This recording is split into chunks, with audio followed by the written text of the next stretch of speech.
Mosante bato afandaka na lola andima kosopa makila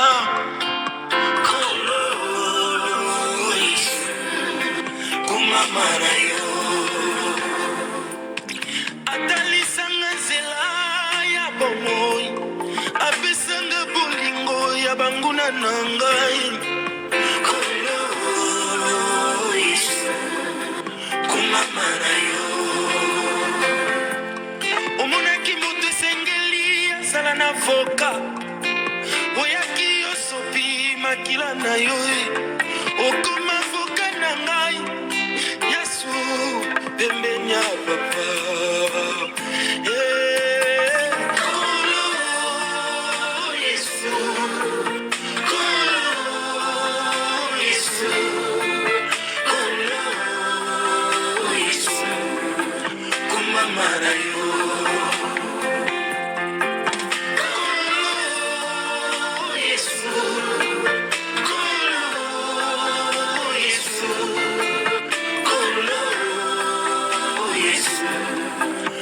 mama na yo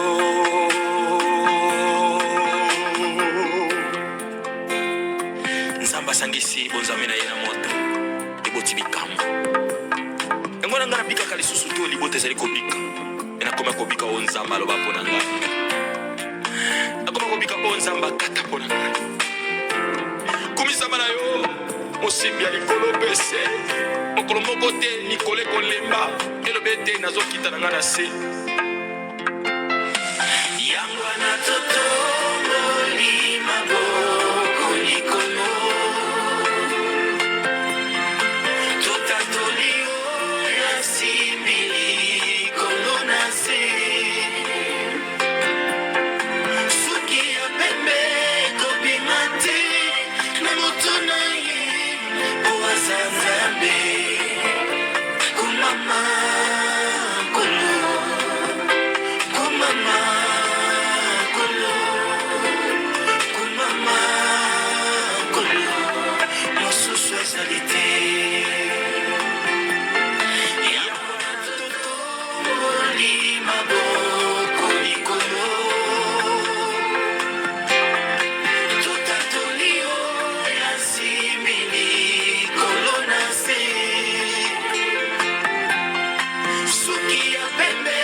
mokolo moko te yesu na ngai bakobenga yo exenzambe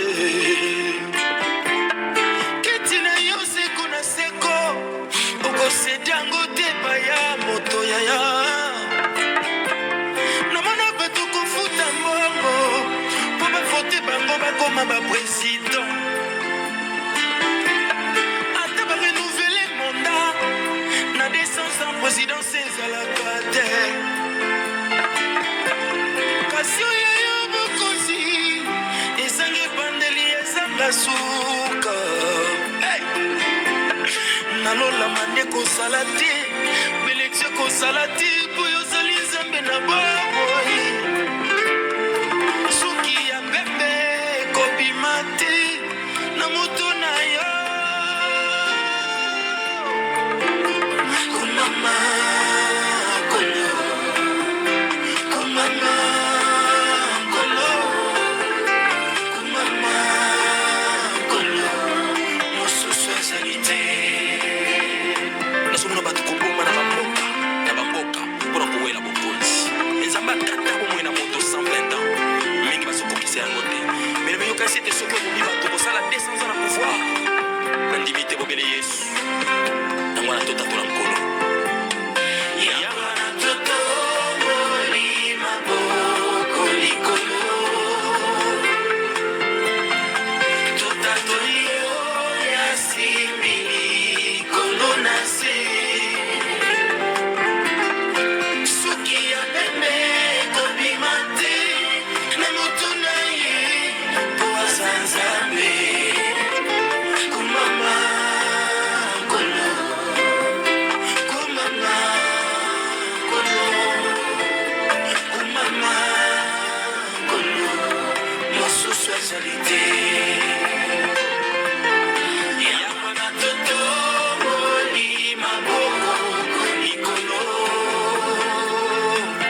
seko nzambe kumama kolo kumama kolo kumama kolo mosusu azalite.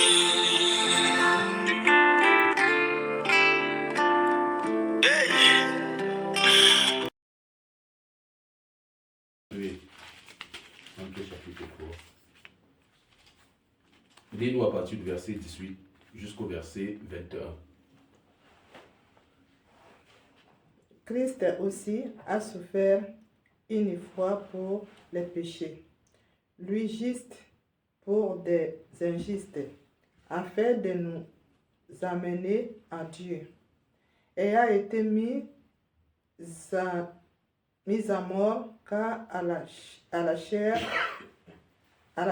mais ayant été rendu vivant car à l'esprit, dans lequel aussi il est allé prêcher aux esprits en prison, qui autrefois avaient été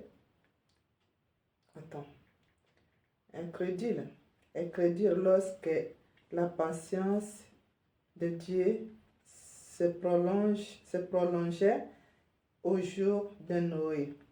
Pendant la construction de l'arche dans laquelle un petit nombre de personnes, c'est-à-dire huit furent sauvés à travers l'eau. Cette eau était une figure du baptême, qui n'est pas la purification des souillures du corps, mais l'engagement d'une bonne conscience envers Dieu, et qui maintenant vous a sauvés. Vous aussi par la résurrection de Jésus-Christ. C'est bien, maman. Donc, la Bible dit que le baptême, c'est l'engagement d'une bonne conscience. Et ici, l'apôtre Pierre fait référence à qui? À Noé. Oui. Donc, pour dire que quand Noé, vous voyez que quand le déluge est tombé, Noé a surmonté le déluge. Oui. Donc, ça veut dire que, la Bible dit que là-bas, c'était une figure du baptême. Mais il dit que ce n'est pas la purification de nos péchés, mais c'est un engagement.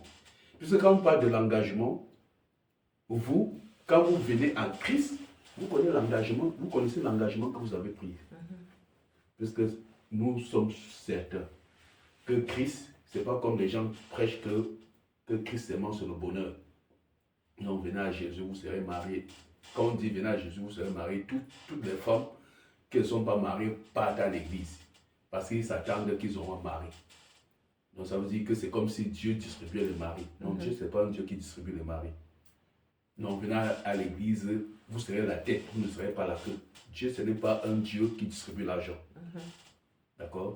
Ce que Dieu a besoin, c'est notre cœur. C'est tout, c'est ce qu'il a besoin. Il n'a pas besoin de notre argent. Il n'a pas besoin que nous construisons les bâtiments, que nous payons de l'argent, des reversions d'argent. Je ne sais pas, comme vous avez dit tout à l'heure. Parce que ce qui se vit maintenant dans ces bâtiments, parce qu'il ne faut pas parler de l'église, parce que l'église c'est le corps de Christ. Dans ces bâtiments, c'est que matin on part argent, le soir on finit argent. On épouse les gens. Et les gens sont frustrés. Qui disent que je suis allé chercher Dieu, voilà ce que je suis devenu. Parce qu'ils trouvent tous les langages techniques. Donc, il dit, ce que Dieu a besoin, c'est le cœur. Il dit que c'est un engagement d'une bonne conscience. Donc, comme je suis en train de vous parler de Jésus aujourd'hui là, je ne suis pas en train de dire à maman Annie, je dis même que si Jésus maintenait votre enfant dans cette position-là, ça ne devrait pas vous faire quitter la foi, à régner Jésus. Vous comprenez? Oui. Donc, c'est ce Jésus-là que je suis en train de vous dire, sachant que maman dit ça, vous pouvez avoir des tribulations dans le monde. Il dit que vous aurez, ça a été une prophétie qui a été donnée par lui, vous aurez des tribulations dans le monde. Donc, le monde va nous haïr. Mais il dit, gardez, tenez bon. Donc, l'engagement qu'on prend par rapport au baptême, c'est de suivre Jésus. La Bible dit que chacun porte sa croix et me suive. Et la croix, personne ne connaît comment est établie sa croix sur la terre. Personne ne connaît son chemin. Donc, une difficulté peut être un chemin pour lequel le Seigneur veut que vous passez par là. Et il faut avoir confiance. C'est pour ça que le baptême, c'est pour ça que si ce n'est pas bien expliqué, bien enseigné, les gens vont se baptiser et demain qu'ils auront le problème, ils vont rentrer dans le monde et dire que non, on ne lui avait pas dit ça. Donc, c'est un engagement pour vous fiancer à Jésus. Parce que l'action qui nous fait entrer dans le royaume, c'est le baptême. C'est l'action qui montre réellement. C'est pour ça qu'on dit que c'est un engagement d'une bonne conscience. Donc il faut que je m'engage à suivre le Seigneur. C'est comme un acte de naissance que nous entrons, que nous faisons partie du royaume. C'est ce que la Bible appelle la première partie de la nouvelle naissance. Oui, parce qu'il dit, vous serez nos. Je vais citer Jean chapitre 3, parlant de Nicodème. Il dit que vous avez besoin d'être né d'eau et d'esprit. Et le baptême, la naissance d'eau, c'est le baptême. La naissance d'esprit, c'est Jésus qui revêtit ses enfants de son Saint-Esprit. C'est les deux qui font de nous que nous sommes nés de nouveau. C'est ça la nouvelle naissance. Oui, c'est ça. Ce que nous pouvons faire, parce que si vous acceptez le baptême, moi je peux vous baptiser. Mais en ce qui concerne le baptême du Saint-Esprit, moi je ne peux pas vous le donner. C'est Jésus qui décide l'heure à laquelle il va vous le donner. Ce n'est pas moi. Oui, c'est ça que je voulais te demander aussi parce qu'il y a des pasteurs qui nous disent que maintenant, le baptême d'eau n'a plus de fait, voilà. Maintenant, c'est le vrai baptême, c'est le baptême du Saint-Esprit. Bon, c'est pas moi qui... C'est pour cela que, maman, oui. La Bible, c'est pour ça qu'il ne faut pas que tout le monde... La Bible, il faut qu'on lise ce que disent les Écritures. Oui, c'est ça. C'est pour ça que moi, j'ai tenu à ce que vous ayez, vous achetez vos Bibles. Pour que vous ne dites pas que non, c'est dans ma Bible qu'on écrit les choses comme ça. Là, vous allez à la procure, vous achetez votre Bible là-bas. Là, si ça dit autre chose, c'est vous qui avez acheté, c'est pas pour moi. D'accord. D'accord. Oui. Si ça arrive que ça dit les mêmes choses, gloire à Dieu. D'accord. Donc, je suis en train de vous dire, si vous lisez dans Jean chapitre 3, parlant de Nicodème, ouvrons, aide-la à ouvrir Jean chapitre 3. Les garçons, asseyez-vous ici pour quelques minutes. Asseyez-vous sur les chaises là. Là, elle va s'asseoir là-bas pour l'aider rapidement. Là, pour qu'on parle. Ça vous dit quelque chose, ce qu'on dit là? Ou bien vous, ça vous amuse? Ah, c'est bien. Si ça... Ma fille, ça te dit quelque chose? Tu entends un peu ce qu'on dit? Voilà. Que de faire le téléphone comme ça, c'est mieux d'entendre ça. Parce que ça nourrit l'âme. Ah, mon prophète. Il faut qu'il t'encadre bien. D'accord. Commençons. Chapitre 3, oui. Verset 1. Je vais un peu flou, je ne sais pas si c'est quoi. Non, maman va lire. Suivez seulement. Je pense que c'est l'attention qui me fait. Lisez, chapitre 3. Je n'aime pas les lunettes, ça va, je vais habituer. Ça te fait mal aussi. Vas-y, mon fils. Ah, je reformais un homme qui contre les pharisiens nommé Nicodème, un chef des Juifs, qui vint lui auprès de Jésus de nuit et lui dit: Rabbi, nous savons que tu es un docteur venu de Dieu. Continue. Car personne ne peut faire ces miracles que tu fais si Dieu n'est avec toi. Si Dieu n'est avec lui. Si Dieu n'est avec lui. Jésus lui répondit: en vérité, je le dis, si un homme ne naît de nouveau, il ne peut voir le royaume de Dieu. Stop. Tu vois que là, c'est la parole de Jésus. Ce n'est pas un homme qui a dit. Il dit, en effet, je te le dis. Quand on dit un docteur, un chef des Juifs, donc c'était un homme de haut classé chez les Juifs. Donc, il a suivi l'enseignement de Jésus. Il suivait Jésus, il a vu les miracles. Étant haut gradé chez les Juifs, pour eux, ils ne pouvaient pas venir voir Jésus, puisque c'était interdit. Donc il est venu de nuit. Il dit, Rabbi, non. Je sais que tu es un docteur venu de Dieu. Les miracles que tu fais là, aucune personne ne peut le faire si la personne là n'est venue de Dieu. Jésus lui dit, je te le dis, si un homme ne naît de nouveau, il ne peut voir le royaume des cieux. Donc, c'est la première fois que Dieu va parler de la nouvelle naissance. Si un homme ne naît de nouveau, on va voir ce qu'est naître de nouveau. Allons-y, mon fils, continue. Nicodème lui dit, comment un homme peut-il naître comme il est vieux? Peut-il rentrer dans le sein de sa mère et naître?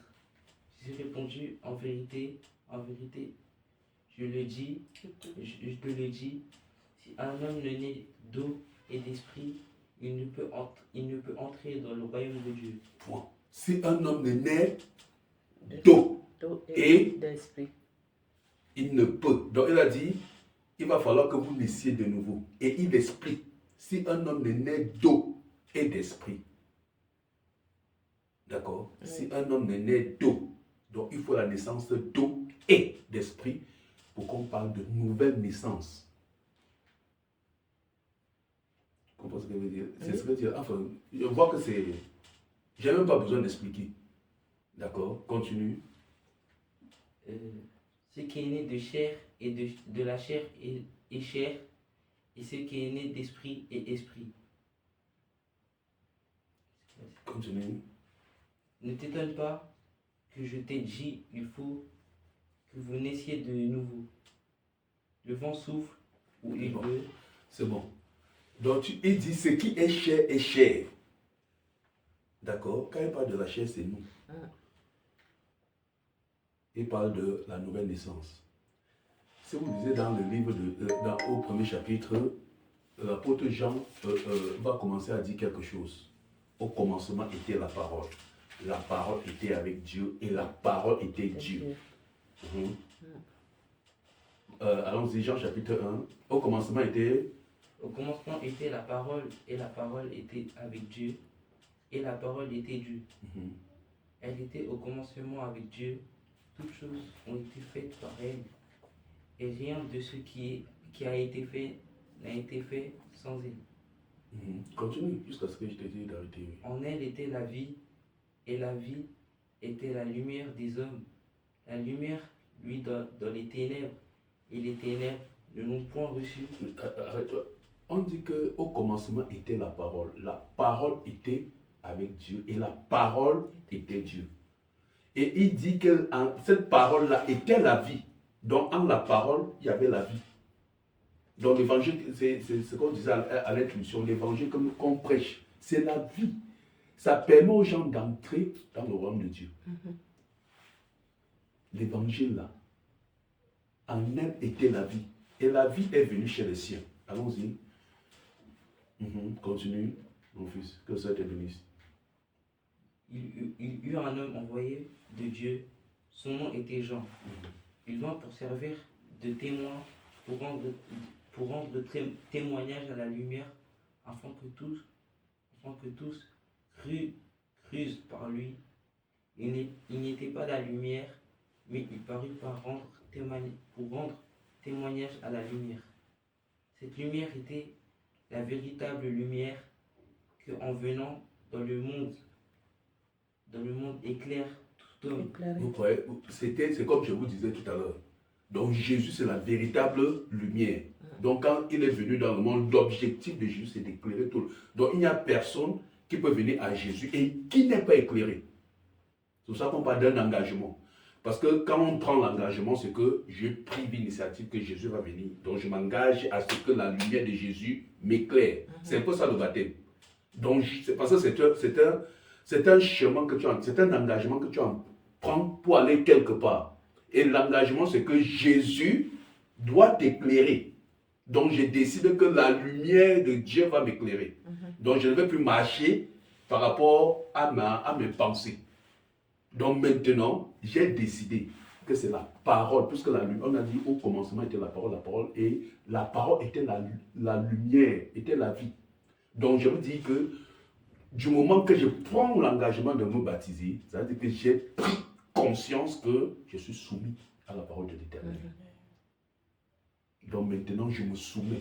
Parce que cette lumière-là doit éclairer tout. Et il dit que cette lumière éclaire tout homme. Donc personne ne peut venir. C'est pour ça que quand on prêche l'évangile, certains ne veulent pas. Parce qu'ils ne veulent pas que la lumière de Dieu les éclaire. Il dit qu'ils ont... Et vous allez voir, il dit que la lumière est allée chez les saints. Ils n'ont pas reconnu parce qu'ils étaient... Ils n'ont pas voulu être éclairés. Donc quand quelqu'un ne veut pas être éclairé, il renonce au Seigneur.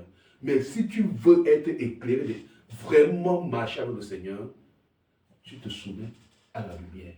Et la lumière va t'éclairer. Et va te rendre tes sentiers limpides, propres, pour le retour. Parce que l'objectif, je dis encore, l'objectif c'est que nous rentrons, que si le Seigneur revient, qu'on soit là. La vie éternelle est une réalité. C'est une réalité. Parce que on ne peut pas prêcher un autre évangile, non. L'évangile se tourne autour du salut. Parce que s'il n'y avait pas de salut, c'est qu'on ne devrait même pas être là pour prêcher. C'est parce qu'on est en train de dire aux gens, il y a le salut, Jésus va revenir, il y a la colère qui va s'abattre. Il faut que les gens quittent les ténèbres et ils viennent à la lumière afin d'y marcher. Continue mon fils. Elle était dans le monde et le monde a été fait par elle. Et le monde ne l'a point connue. Elle est venue chez les siens et les siens ne l'ont point reçue. Vous voyez, dans la Bible dit qu'elle est venue chez les siens. Il dit quoi? Donc ça veut dire que l'évangile, donc la lumière est venue chez les juifs parce que les siens c'est Jésus est juif. Le salut vient des juifs, on ne peut pas le nier. Donc c'est un juif. Donc il dit, cette lumière-là est venue chez les juifs. Les juifs ont rejeté la lumière. Ont préféré, continue, non, pas aussi, oui. Mais à tous ceux qui l'ont reçu, à ceux qui croient en son nom, elle a donné le pouvoir de devenir enfants de Dieu lorsqu'elles sont nées. Oui. Non du sang, ni de la volonté de la chair, ni de la volonté de l'homme, mais Dieu. Et la parole a été faite par chair. C'est bon. On dit qu'à tous ceux qui l'ont reçu, à tous ceux qui croient en son nom, il a donné le pouvoir de devenir quelque chose de glorieuse. Donc seulement la parole nous engendre, nous donne, nous fait entrer afin que nous soyons appelés enfants du Seigneur. Seulement par la parole.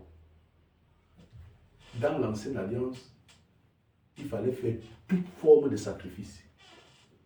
Mais Jésus dit à ceux qui croient, donc il suffit seulement de croire que Seigneur, me voici, je m'engage que ta lumière vienne éclairer les ténèbres de ma vie. De là, tu es enfant de Dieu. Donc tu n'es plus né selon la volonté de la chair, né du sang, mais de Dieu. Donc ça veut dire que vous voyez qu'on ne devient pas enfant de Dieu parce que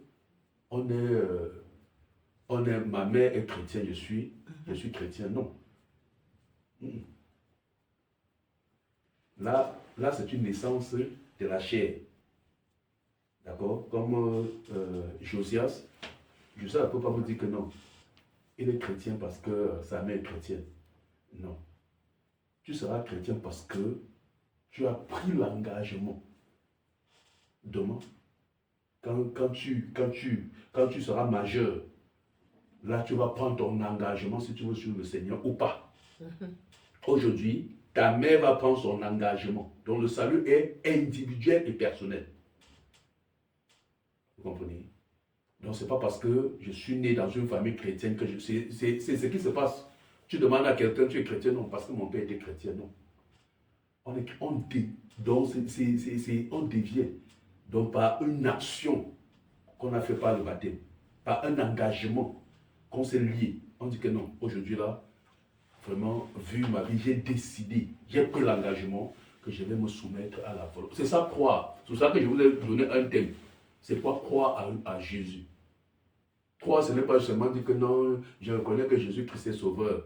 Hein, il a porté mes péchés à la croix. Non, ça c'est la récitation.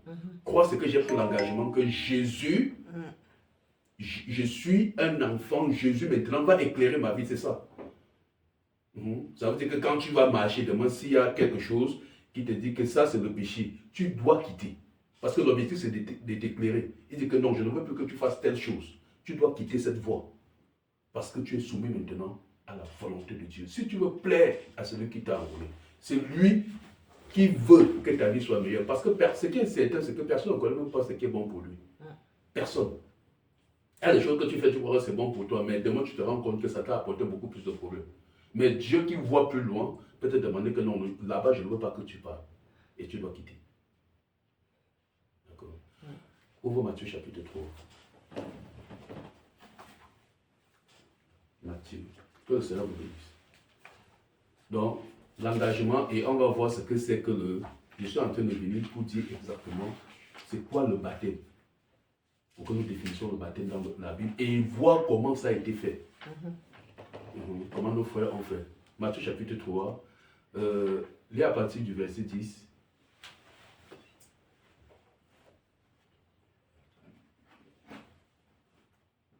Déjà la Remonte un peu, remonte au verset 7. Pour qu'on nous voit l'histoire, pour qu'il dise ça.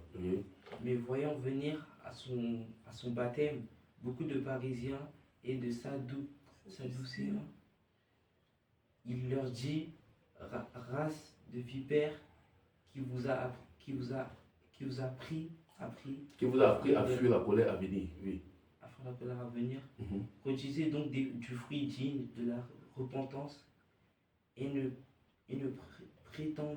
prétendez pas dire en vous-même, nous avons Abraham pour père, car je vous déclare que de ces prières, si Dieu peut susciter des enfants à Abraham. La cognée est mise à l'arbre. Continue. Déjà la cognée est mise à la racine des arbres. Tout arbre qui ne produit pas de bons fruits sera coupé et jeté au feu. Moi je vous baptise d'eau pour vous amener à la repentance, mais celui qui vient après moi est plus puissant que moi, et je ne suis pas digne de porter ses souliers. Lui, il vous baptisera de Saint-Esprit et de feu. Voilà. Quand vous connaissez ce passage, Jean fait allusion à qui? À Jésus. Donc, il y avait des gens, les pharisiens et les sadducéens venaient à son baptême pour se faire baptiser parce que Jean donnait le baptême de la repentance pour préparer le chemin. Oui. Et la Bible dit qu'il baptisait dans le Jourdain. Donc, la condition déjà du baptême, c'est que la Bible a montré un truc. Ce n'était pas dans une maison close. Ce n'était pas parce que les Juifs, ils avaient quand tu allais dans le temple, il y avait des endroits de purification, comme des piscines, les gens entraient laver. Ils pouvaient baptiser les gens là-bas. Mais Jean, il a baptisé dans la nature, dans le Jourdain, dans un cours d'eau. Et les gens venaient. C'était le baptême de la repentance. Pour le pardon de leurs péchés. Parce que l'objectif des gens était de préparer le chemin pour que le Seigneur vienne de faire le baptême de la repentance. Donc il a vu venir à son baptême. Il a dit, mais vous, il a dit ce groupe-ci, vous dites que vous êtes enfants d'Abraham. Il dit que mais les enfants d'Abraham doivent porter les fruits dignes de la repentance. Donc c'est encore ça l'engagement. Donc le baptême, ce n'est pas seulement venir, on te fait comme ça, on te sort. C'est un engagement parce que il y a des fruits que tu dois porter par rapport à cet engagement. C'est pour ça que la chose doit être bien enseignée avant que les gens ne s'engagent. Il y a des fruits. Il dit que produisez donc des fruits dignes de la repentance. Donc ça veut dire que, parce que pour quelqu'un qui se répand, ça veut dire que j'étais dans une mauvaise voie. Maintenant, je reconnais que non, ce que je faisais hier là, c'était mauvais. Donc je demande pardon au Seigneur. Et le pardon, ça veut dire que tu ne dois plus refaire. C'est ça la repentance. Il dit que produisez donc. Donc ça veut dire que Jean avait identifié à cela que ils se répandaient, mais ne changeaient pas. Alors que c'est métanoïa. Donc il faut un changement. C'est ça l'objectif. Il faut que la vie change. Donc on s'engage pour que notre vie, c'est pour ça que quand nous allons aller dans 2 Colossiens, Colossiens chapitre 2, je vais dire, on va voir. C'est pour que notre vie change. Là, pour que la vie passée, il dit celui qui est en Christ, il est une nouvelle créature. Les choses anciennes sont passées et toutes choses sont devenues nouvelles. Il faut que, quand nous nous engageons avec le Seigneur, qu'on prenne conscience que nous sommes sur une nouvelle vie et notre vie doit être rythmée maintenant par la parole du Seigneur. Parce que c'est pour ça que Jésus est venu. Nous ne sommes pas là pour faire... enfin, nous, on n'a pas d'église à remplir. Vous comprenez? Nous, on n'a pas d'assemblée à remplir. Nous, on veut connecter. Le Seigneur nous a envoyé pour connecter les gens à lui. Pour que son peuple retourne à la maison. On ne cherche pas pour recruter les fidèles. Parce que si c'était les fidèles, je vais dire que non, maman, même si tu n'es pas baptisé, viens. Parce que demain, il va dire que, il y a la dîme. Ce n'est pas notre intérêt. Je n'ai pas besoin d'argent de quelqu'un. Jamais. Nous n'avons pas besoin. Nous avons besoin que les gens se connectent à Jésus et que la vie de Christ soit en eux. Parce que la Bible dit que quand Jésus va revenir, il va venir enlever ceux-là qui l'appartiennent. Donc, le devoir, c'est de vous fiancer à Christ, afin que vous soyez cet époux, l'épouse qui viendra enlever. Parce qu'il viendra chercher son épouse. Mais l'épouse doit être sans tache ni ride. À un moment donné, oui. Je peux continuer. Oui. Donc, vous voyez que là, il y a le baptême d'eau, que Jean va le faire. Et Jean a fait le baptême d'eau à Jésus. Nous sommes d'accord. Si vous lisez dans le prochain chapitre, dans Jean chapitre 4, Jésus va venir, il va s'écarter dans la foule. Il va dire, voilà l'agneau de Dieu qui ôte le péché du monde. Donc il a dit, quand Jésus, au chapitre 4, quand Jésus va ouvrir la foule, parce que le baptême du Saint-Esprit, quand il va baptiser, allons là-bas, merci Père. Matthieu chapitre 4. Matthieu chapitre 4. À partir du verset 13, mon fils, comme ça te bénisse. Alors Jésus vint de la Galilée au jardin vers Jean. Au Jourdain vers Jean, pour être baptisé par lui. Les gens s'y opposaient. Vous voyez, ça veut dire que Jésus vint de la Galilée. Donc lui-même, il a porté ses pieds. Il n'est pas allé dans une maison. Il est allé au Jourdain. Jésus, c'est le modèle parfait que nous suivons. Donc Jésus s'est fait baptiser au Jourdain. Il allait vers Jean, continue. Mais les gens s'y opposaient en disant, c'est moi qui ai besoin d'être baptisé par toi et tu viens à moi. Jésus lui répondit, laisse faire maintenant car il est convenable que nous accomplissons ainsi tout ce qui est juste. Les gens ne lui résista plus. Dès que Jésus eut été baptisé, il sortit de l'eau et voici les cieux s'ouvrirent et il vit l'Esprit de Dieu descendre comme une colombe et venir sur lui. Vous voyez que l'Esprit, donc ça veut dire que Jean, après le baptême de Jésus, pour ceux qui voient les films qu'on nous présente souvent, on voit l'Esprit va descendre sur lui comme une colombe, qui est symbole du Saint-Esprit par rapport au ministère qu'il avait. Donc ça, c'est le baptême du Saint-Esprit. Vous voyez qu'il a dit dans le chapitre que nous avons lu, que celui qui vient après moi, il parle de Jésus. Celui-là va vous baptiser du baptême du Saint-Esprit et de feu. Donc c'est Jésus qui baptise du Saint-Esprit. Il dit que lui, Jean, il a juste la capacité de baptiser d'eau. Mais en ce qui concerne du Saint-Esprit, ce n'est pas lui. Il y a quelqu'un qui vient vous baptiser. C'est pour ça que nous-mêmes, moi je vous dis aujourd'hui, le baptême que je peux vous donner, c'est le baptême d'eau. Le Saint-Esprit, c'est Dieu qui sait comment il va le faire. Si vous lisez... Est-ce que le chapitre 3? Pardon. Donc, j'étais... Le chapitre 3. Non, c'est bon, j'ai fini d'abord. Donc, c'était justement pour montrer que Jésus lui-même a été. dans le Jourdain pour être baptisé. Maintenant, dans le Colossiens chapitre 2, le livre de Colossiens.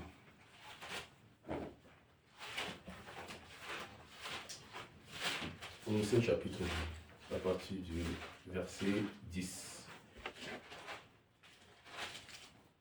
Verset, oui, à partir du verset 10. Vous avez tout J'espère que vous avez des choses à faire ce soir. Non, ça va. On peut étudier jusqu'à... Ah, d'accord, que le Seigneur vous bénisse, vraiment, soyez bénis. Vous avez tout pleinement en lui qui est le chef de toute domination. Non, Colossiens chapitre 2, à partir du verset 10. Ah oui, continue. Ah. Oui, le chef de toute domination, merci. Domination et de toute autorité. Et c'est en lui que vous avez été circoncis d'une circoncision que la main n'a pas faite, mais de la circoncision de Christ qui consiste dans le dépouillement, Le dépouillement. le dépouillement du corps, de la chair.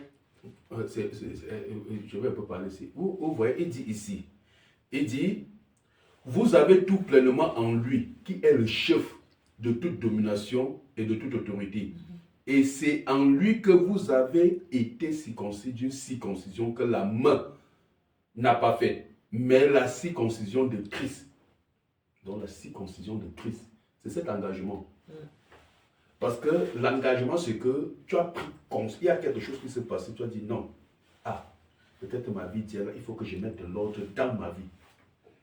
Et vous voyez, et cet engagement, il dit qu'il consiste dans l'engagement. Donc dans l'engagement, il y a, quand je m'engage, ça veut dire que je prends la décision que je dois qui consiste au dépouillement. Donc Christ, ce n'est pas nous qui nous dépouillons, c'est l'évangile. C'est pour ça que vous avez entendu que allez, faire des nations mais d'ici, baptisez-les et enseignez-les. Parce que c'est dans l'enseignement qu'on va te dire que il y a telle chose que c'est dans l'enseignement qu'on se dépouille pour plaire au Seigneur. Verset 11, verset 12 maintenant. Ayant été ensevelis avec lui par le baptême, vous êtes aussi ressuscités en lui et avec lui par la foi en la puissance de Dieu qui l'a ressuscité des morts. C'est bon. Il dit ici, ayant été enseveli avec lui par le baptême. Donc ça veut dire que l'action de baptiser, il faut que tu sois enseveli par l'eau. C'est ça le baptême. Baptême veut dire immergé, il faut que tu sois complètement immergé. C'est le symbole de la mort. Et quand tu ressors, le symbole de la résurrection. Donc c'est le symbole que, enfin, c'est une prophétie que tu hériteras le royaume. Parce que il va dire, vous êtes aussi ressuscités avec lui par la foi en la puissance de Dieu qui l'a ressuscité des morts. Donc le baptême est l'image de la résurrection. Que nous, bien que nous sommes plongés bien que nous sommes immergés dans le monde, quand Jésus viendra aussi, il va nous sortir du monde. Puisque quand je vais si vous prenez l'engagement de vous baptiser, il ne vous enlève pas du monde, vous restez dans le monde, non? Donc ça veut dire que si on dit maintenant que le camion a remonté, vous aussi vous souffrez. Mais vous êtes là. Oui, c'est ça. Dans le monde avec tout le monde. Oui. Mais pourtant, il y a la lumière de Dieu sur vous. Donc vous êtes dans le monde, mais vous n'êtes pas du monde. C'est ça ce que ça veut dire. Donc nous marchons maintenant dans le monde, mais nous ne sommes pas du monde. Ça veut dire qu'on ne peut pas se conformer au monde. On ne doit pas nous trouver dans leur débordement. Donc quand les gens sont en train de s'enivrer de l'alcool, nous on ne le fait pas parce que nous sommes dans le monde, mais nous ne sommes pas du monde. Il y a une piétrise en nous. Nous sommes un sacerdoce. 1 Pierre 4, ouvre 1 Pierre. Nous sommes un sacerdoce royal. 1 Pierre. 1 Pierre.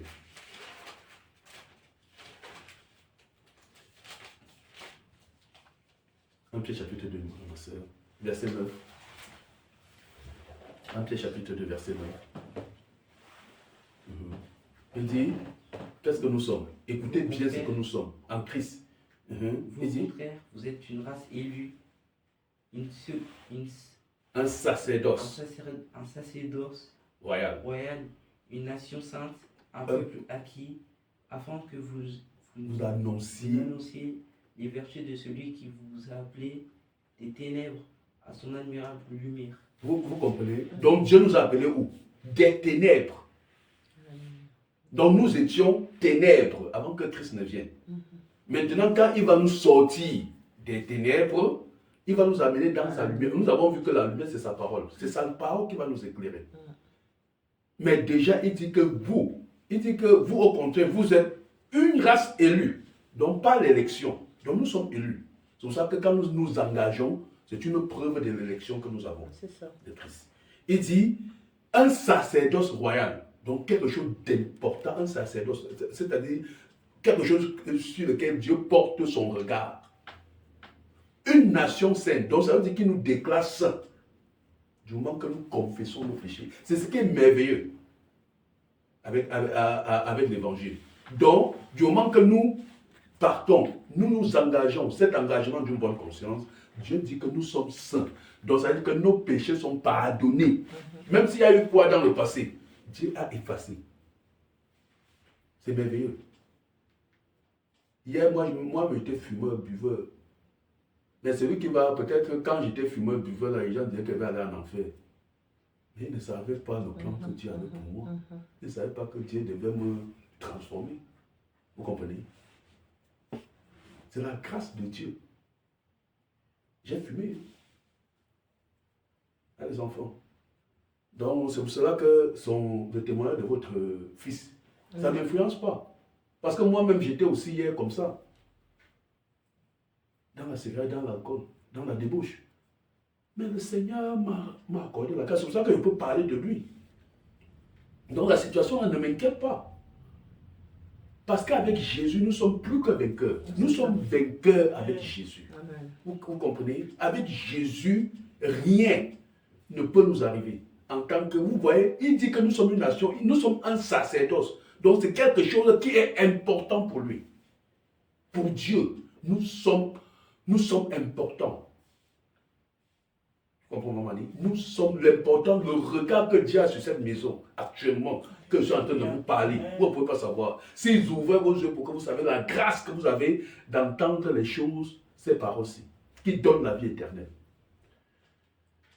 Beaucoup cherchent, ils n'ont pas l'évangile véritable. Mais Dieu nous a accordé la grâce. Que nous entendons les choses. Que nous sachions que nous sommes sauvés.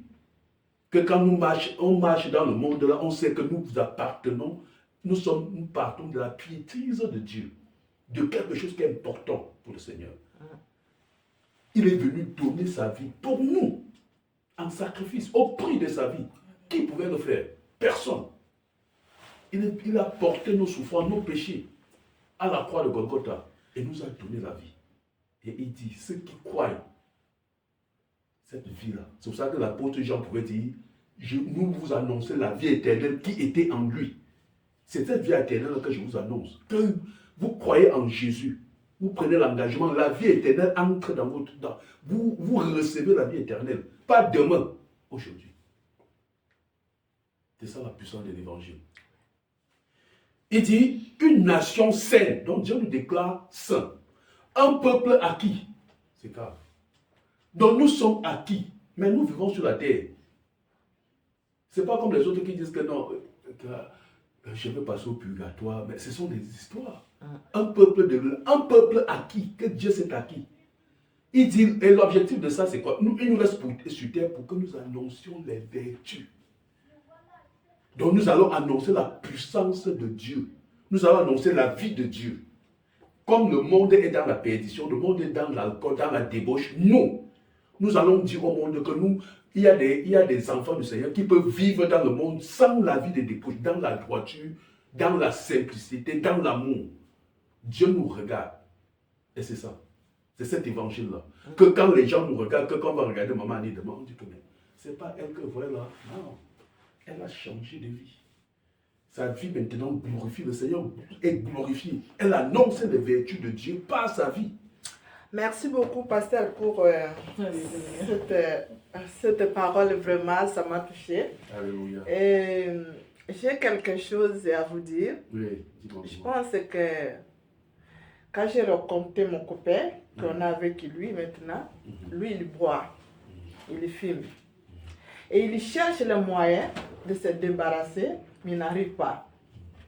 Et là, toute sa famille m'appelle par-ci, par-là, que en restant avec moi peut-être, et ils espèrent que notre fils va laisser cette vie.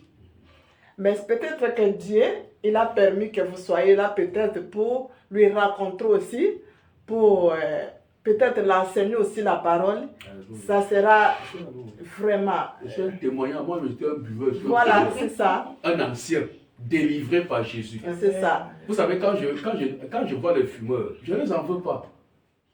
Je dis à quelqu'un, je vais poser la question, est-ce que toi-même tu crois que tu peux laisser? Lui-même m'a dit qu'il ne peut pas, parce que c'est vrai. Un fumeur, tu ne peux pas, tu es possédé. Il faut la délivrance. Il faut la puissance de Dieu pour venir t'affranchir. Sans ça, tu ne quitteras pas l'alcool et la cigarette. Enfin, il y a des péchés que si ce n'est pas la puissance de Dieu, tu ne quittes pas. Et c'est pour ça que Jésus est venu. Jésus est venu pour tout le monde. Il a dit, c'est lui qui vient en moi. Sa lumière va l'éclairer. Vous comprenez, maman? Donc lui, vous lui dites, vous avez le nom qui m'appelle, ou bien il me dit, oui, j'irai vers lui. Parce que l'évangile est donné pour vous. Là, vous allez le trouver ici, il viendra là. Il vient souvent parce que pour les problèmes de lui là, des juniors, comme ils ne s'attendent pas, c'est pour ça qu'il est préféré pour le moment rester là-bas à Paris. Mais sinon, il vient tous les week-ends. Mais ce week-end, il ne va pas venir. Je ne sais pas s'il sera là demain ou après-demain. Il n'y a pas de problème, je suis là. S'il veut me rencontrer, je suis là. Vous comprenez, maman? Vous savez que la personne qui est déjà dans des choses comme ça, c'est pas aussi facile de le ramener tout de suite.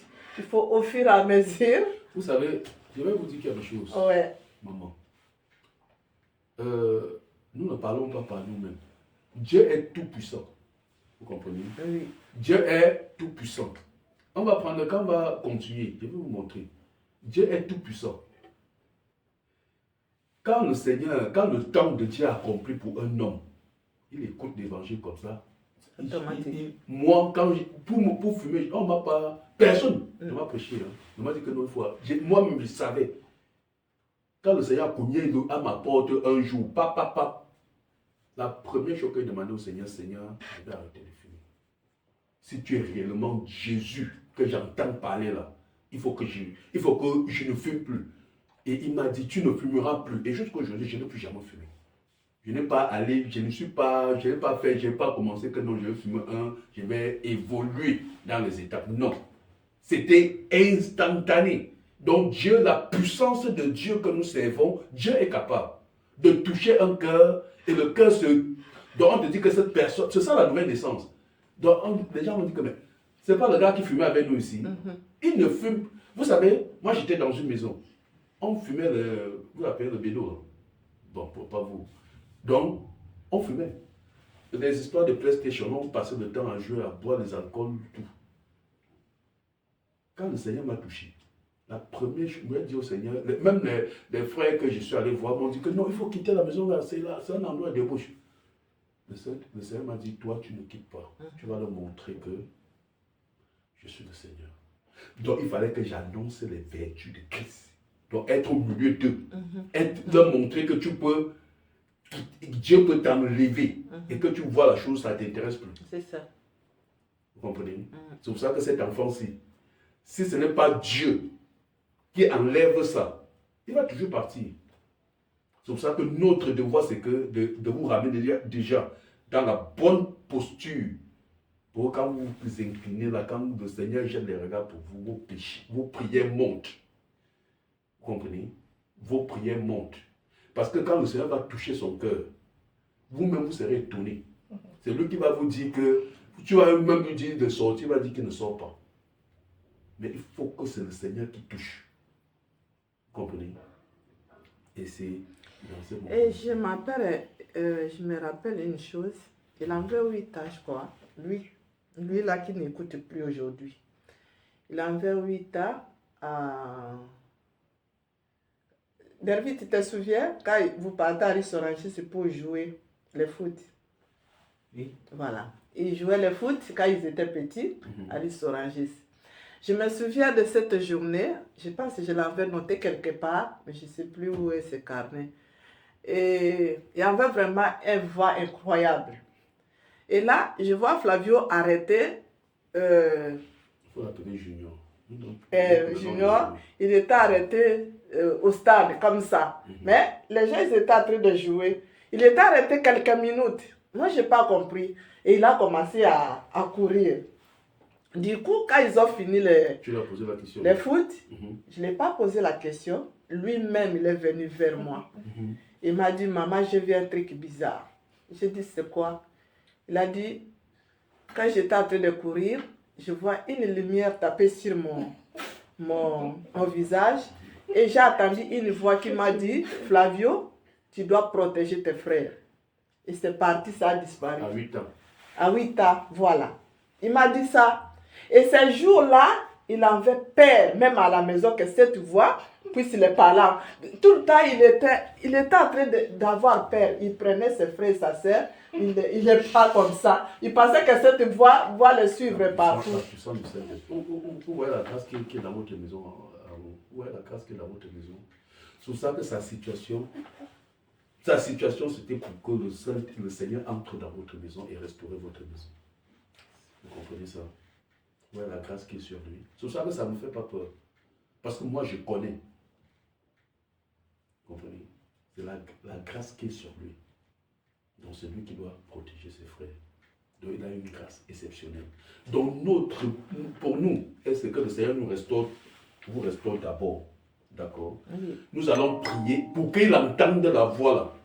Alléluia. Pour que la voix là résonne encore dans son cœur. Amen. Parce que quand c'est la voix, quand c'est la voix là, il ne va pas, il va obéir à la voix qui lui a parlé. Il faut connaître cette voix qui lui a parlé quand il avait 8 ans. Il faut qu'il entende encore la voix là. Qu'il rencontre encore cette lumière là. Amen. Parce que ce n'était pas pour rien. 8 ans, ce n'était pas pour rien. Donc il y a une grâce. Vous voyez comment l'ennemi vous a détruit. Mais Dieu a la capacité de restaurer. Vous comprenez? Dieu a la capacité de restaurer. C'est ça que pour lui, ce n'est pas un problème pour moi. Même pour Dieu. Mais le problème, c'est que nous soyons connectés au Seigneur de la bonne façon. C'est ça. Que nous reprenons, que nous mettons en condition, comme Dieu veut, pour le salut. Lui, il va veiller sur ses frères. C'est une prophétie. C'est Dieu qui lui a dit. Nous, on n'était pas là. D'accord? Oui. La Bible dit que quand Dieu a parlé, la chose ne va que s'accomplir. Vous comprenez? En son temps. Donc c'est un temps d'égarement pour qu'il rencontre le Seigneur. Vous comprenez? Il y a un temps d'égarement. Parce que c'est ça que je vous dis, ces enfants, à cet âge, ils ne comprennent pas, ils sont sérieux, ils disent que le gars bavard beaucoup. Ils ne savent pas. Oui, ils sont là, ils disent que le grand l'a fini, non, pas, non, joue non plus. Ils ne savent pas. D'accord? Parce que eux aussi, il va falloir à un moment qu'ils rencontrent Dieu pour le servir. C'est ça. On ne sert pas Dieu sans le connaître. On va faire des religieux. Il faut faire la rencontre. C'est pour ça que l'apôtre Jean pouvait dire, je vous parle d'un Dieu que nous connaissons, la vie éternelle qui était auprès de nous, qui est en nous, et que nous avons la capacité de vous les communiquer. Parce qu'ils avaient ça.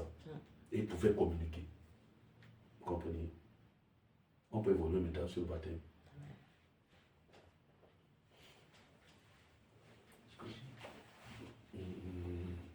Attends.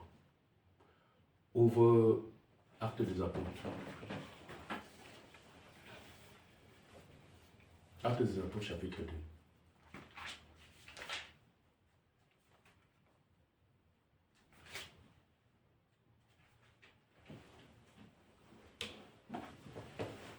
Lis-nous à partir du verset 17, mon fils. Moi, je me mets à la page. Actes des Apôtres, à partir du verset 17. Dans les derniers jours, dit Dieu, je reprendrai de mon esprit sur toute chair. Vos fils et vos filles prophétiseront, vos jeunes gens auront des visions, et vos vieillards auront des songes. Oui, sur mes serviteurs et sur mes servitantes, dans ces C'est jours-là, mes servantes. mes servantes, dans ces jours-là, je répondrai de mon esprit et ils prophétiseront. Je ferai apparaître des prodiges en haut dans le ciel et des miracles en bas sur la terre. Du sang, du feu et une vapeur de fumée, le soleil se changera en ténèbres et la lune en sang avant l'arrivée du jour du Seigneur, dans ce jour grand et glorieux. Alors quiconque invoquera le nom du Seigneur sera sauvé. Hommes israélites, écoutez ces paroles. Jésus de Nazareth, cet homme à qui Dieu a rendu témoignage devant vous par les miracles, les prodiges et les signes qu'il a opérés par lui au milieu de vous, comme vous le savez vous-même. Cet homme livré selon le dessein arrêté et selon la présence de Dieu, vous l'avez crucifié, vous l'avez fait mourir par la main des impies. Dieu l'a ressuscité en le délivrant du lien de la mort, parce qu'il n'était pas possible qu'il fût retenu par elle. Car David dit lui, je voyais constamment le Seigneur devant moi, parce qu'il est à ma droite, afin que je ne sois point ébranlé. Aussi mon cœur dans la joie et la langue Ma langue dans l'allégresse. et ma langue dans la détresse, et même ma chair reposera avec espérance, car tu n'abandonneras jamais pas mon âme dans le séjour des morts, et tu ne permettras pas que ton sang voie la corruption. Tu m'as fait connaître les sentiers de la vie. Tu me rempliras de joie par ta présence. Un frère, qu'il me soit permis de vous dire librement aussi de patriarche David, qu'il est mort, qu'il a été enseveli. C'est bon. Vas-y au verset 37. Après avoir entendu ce discours, il hurle. Acte chapitre 2 fait référence à ce qui se passait à la Pentecôte, quand le Saint-Esprit est descendu, où les 120 disciples étaient réunis en attendant le Seigneur dans la prière et dans le jeûne. Le Saint-Esprit est descendu et ils ont commencé à parler certaines langues et les gens sont venus partout de Jérusalem écouter. Et les gens maintenant étaient dans l'étonnement. Et l'apôtre Pierre était en train d'expliquer aux gens ce qui s'est passé.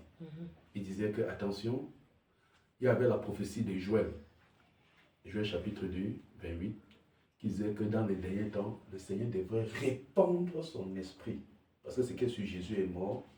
Il a fallu que les apôtres attendent le Saint-Esprit, que Jésus vienne maintenant sous la forme esprit pour les amener à marcher, à faire l'œuvre pour laquelle il les avait appelés. D'accord? Donc ils avaient déjà reçu le baptême, mais ils attendaient le Saint-Esprit pour faire l'œuvre. Donc ils étaient en train d'expliquer au peuple que réellement ce Jésus que les Juifs ont crucifié, c'était lui. C'était lui le Messie, c'était lui par qui le salut devait venir. Mais on l'a tué. Mais il dit que non. Ça a été bien qu'on le tue pour que vous recevrez le don du Saint-Esprit. Donc aujourd'hui, vous êtes disposés pour recevoir le Seigneur. Donc il leur a parlé. Et c'est pour ça que dans le verset 39, il dit, après avoir entendu ce discours, il eut, donc ceux qui l'écoutaient, ceux qui sont venus, eurent le cœur vivement touché. Là, vous voyez, quand on parle de vivement touché, nous avons lu dans Colossiens chapitre 2, la circoncision du cœur, c'est ça. Donc le cœur, donc ils ont été, enfin, la parole a créé un effet dans le cœur. Ils se sont rendus compte que non, celui que réellement on a crucifié là, on n'avait pas le droit de le faire. C'était le Messie. C'était celui-là qui est mort pour nos péchés. Donc c'est ça, avoir un cœur. Donc l'amour de Dieu est entré dans leur cœur. Ils se sont commencés à poser la question. Ah, qu'est-ce que je vais faire maintenant? Et voilà, comme on a crucifié là, quelle est la solution? Vous comprenez ce que je veux dire? C'est ça la circoncision. C'est ça l'engagement qu'on veut prendre. Mais, voilà, maintenant là, ah voilà, donc réellement j'étais appelé au salut.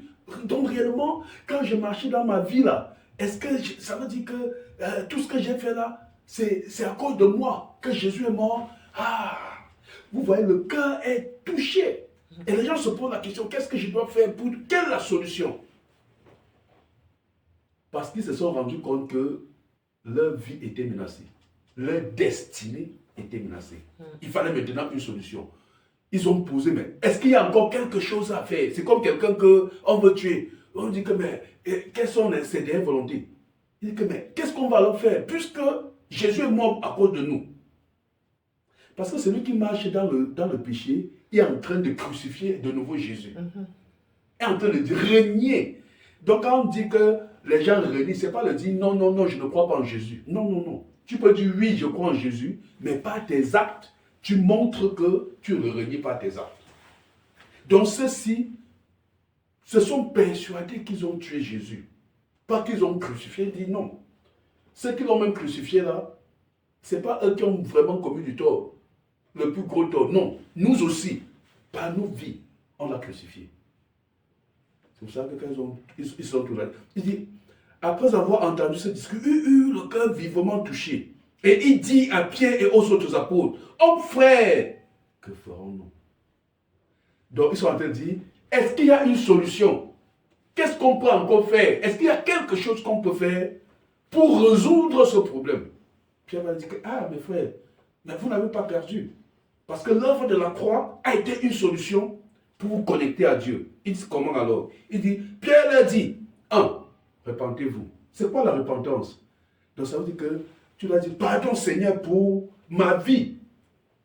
Parce que c'est à cause de moi que tu es venu. Si moi j'étais parfait, tu ne serais pas venu. Donc pardonne-moi de mon mauvais caractère, ma mauvaise vie que j'ai faite jusqu'à présent. C'est ça la repentance. Repentez-vous. Et que chacun de vous, donc après la repentance, il y a l'acte du baptême. Il n'y a pas de coup de... Il n'y a pas de langage, il n'y a pas de préparation au baptême ici. Il n'y a pas un endroit qu'on va dire que non, il faut qu'on t'apprenne de savoir que non, il faut que tu te prépares. Il n'y a pas de préparation. Donc du moment que le cœur est touché et que tu prends l'engagement de venir, personne n'a le droit de te refuser l'eau du baptême. C'est ce qu'enseigne la Bible. On va lire. Il dit, repentez-vous et que chacun de vous soit baptisé au nom du Seigneur Jésus. Pas au nom du Père, du Fils, du Saint-Esprit. Non. C'est au nom du Seigneur. Parce que ce n'est pas le Père, le Fils, du Saint-Esprit qui est mort à la croix. C'est Jésus. Dieu s'appelle Jésus. C'est Jésus qui a porté le fardeau. C'est pour ça que dans Colossiens chapitre 3, il dit tout ce que vous allez faire en acte et en parole, vous deviez le faire au nom du Seigneur Jésus. Donc le baptême, doit se faire dans une eau courante, dans une eau courante, parce que c'est dit par immersion, c'est encore une tautologie, parce que le baptême c'est immergé. Et au nom du Seigneur Jésus, il dit, on va dire, au nom du Seigneur Jésus, pour le pardon de vos péchés, et vous recevrez le don du Saint-Esprit. Donc, voilà, il y a la repentance et le baptême qui nous prépare pour le don du Saint-Esprit. Et dit, la promesse est pour vous, et pour vos enfants, et pour tous ceux qui sont au loin. Donc ça veut dire que dans ça, il y avait les gens, les nations comme nous, les païens comme nous, qui attendions, comme ceux-là sont dehors, qui attendent, qui sont au loin, qui viendront.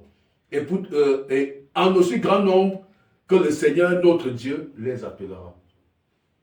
Et par plusieurs autres paroles, il les conjurait et les exhortait, disant, sauvez-vous de cette génération perverse et corrompue. Donc on doit se sauver.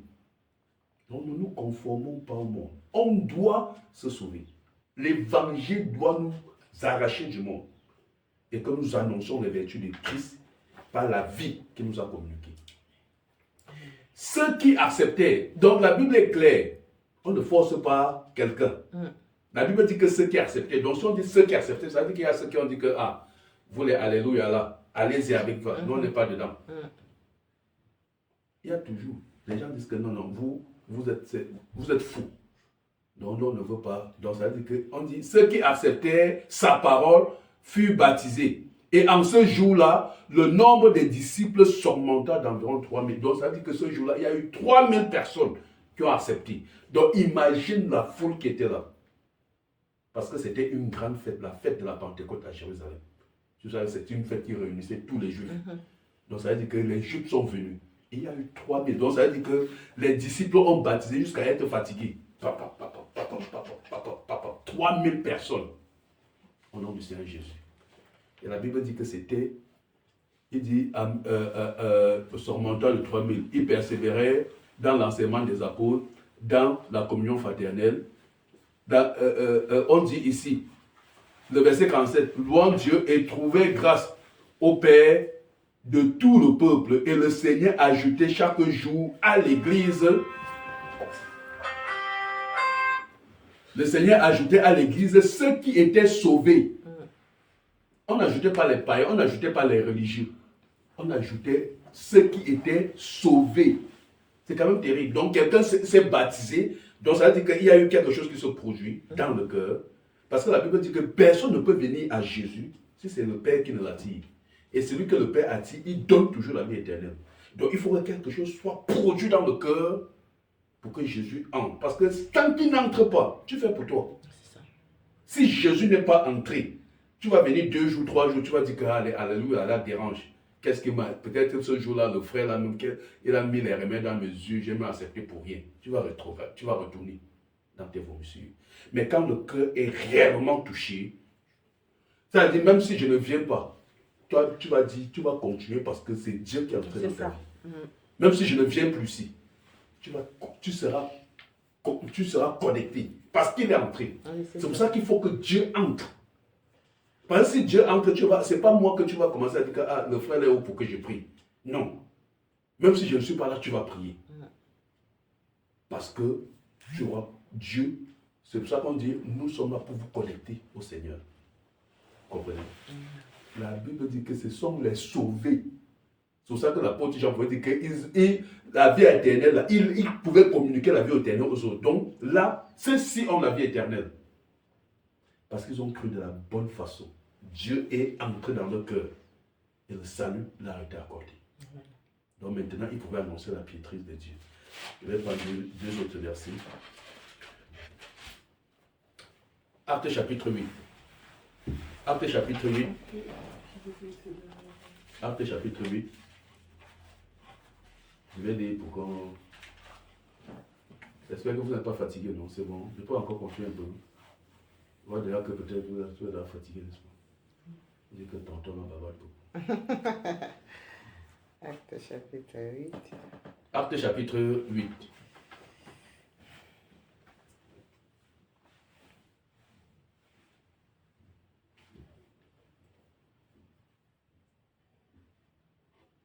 C'est bon? Vous êtes à la page? Verset 1. À partir du verset 14. Si vous êtes à la page, je vais faire la lecture. On dit, les apôtres qui étaient à Jérusalem, ayant appris que la Samarie avait reçu la parole de Dieu, y envoyèrent Pierre et Jean. Ceux-ci, arrivés chez les Samaritains, prièrent pour eux afin qu'ils reçussent le Saint-Esprit, car ils n'étaient encore descendus sur aucun d'eux. Ils avaient seulement été baptisés au nom du Seigneur Jésus. Vous comprenez ça?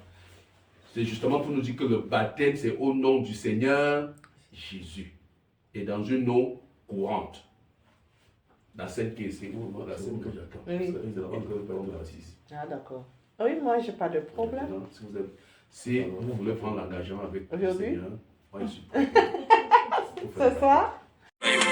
Mosante bato afandaka na lola andima kosopa makila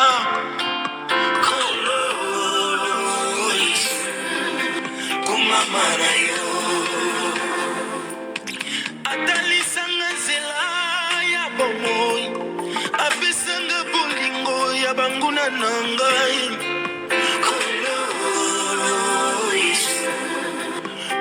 mama na yo omonaki moto esengeli azala na voka oyaki yosopi makila na yo okoma voka na ngai Yesu pembeni ya papa Kolo Yesu Kolo Yesu Kolo Yesu kumama na yo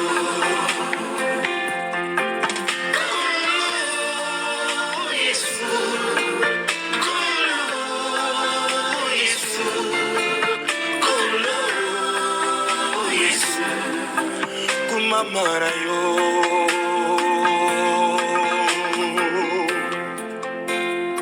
nzamba sangisi bonzame na ye na moto eboti bikamwa yango na nga nabikaka lisusu to libota ezali kobika enakoma kobika oyo nzamba aloba mpo na ngai nakoma kobika oyo nzamba akata mpo na ngai kumisama na yo mosimbi ya likolo pese mokolo moko te likolo ekolemba elobi ete nazokita na ngai na se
mokolo moko te Yesu na ngai bakobenga yo ex-nzambe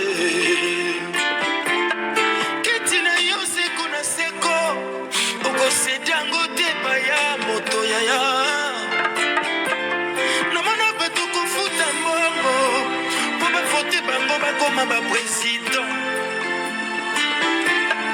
ata barenouvele mandat na 200 ans présidence ezalaka te kasi oyo yo bokozi ezangi ebandeli ezanga suka nalolama nde kosala te belektio kosala te mpo yozali nzambe na baboi suki ya pembe kobima te na moto na yo komama kolo komama kolo komama kolo mosusu ezali te nazomona bato koboma na bamboka mpona kowela bokonzi enzambe akata bomoi na moto 120 ans mingi bazokokisa yango te mene beyokasi ete soki obomi bato kosala 200 ans na pouvoir nandimi te bobele Yesu yango na totatola nkolo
nzambe kumama kolo